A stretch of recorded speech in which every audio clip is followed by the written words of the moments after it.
Hello everyone, welcome back to our channel Login 8. In this video, I will guide you on how to copy and paste files in Drive. So if you also want to copy and paste files in Drive, this video is just for you. Follow the simple steps and you'll be able to do it. So first of all, what you have to do is launch open Google Chrome.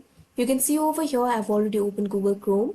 Make sure you're logged into your account. Now what you have to do is click on the search bar, type in drive.google.com, press enter. Now you can see over here Google Drive will be opened. From here you'll be able to access your Drive. You'll be able to see all the folders over here. So for some reason you might want to copy file from one folder and paste it to another folder. So doing it is very simple. First of all, what you have to do is open the folder from which you want to copy the file. Here I'm just going to open this folder. So copying the file is very simple. All you have to do is click on the file. Make sure to click only once. Now simply press Ctrl C on your keyboard. Now you can see over here item has been copied to clipboard.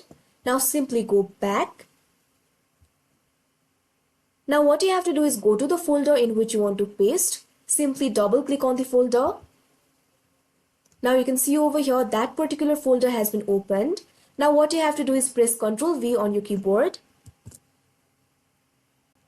Now you can see over here copy of the file has been created. So that is how you copy and paste files in Drive. I hope you found this video helpful. Thank you for watching. Make sure to like, share and subscribe to our channel.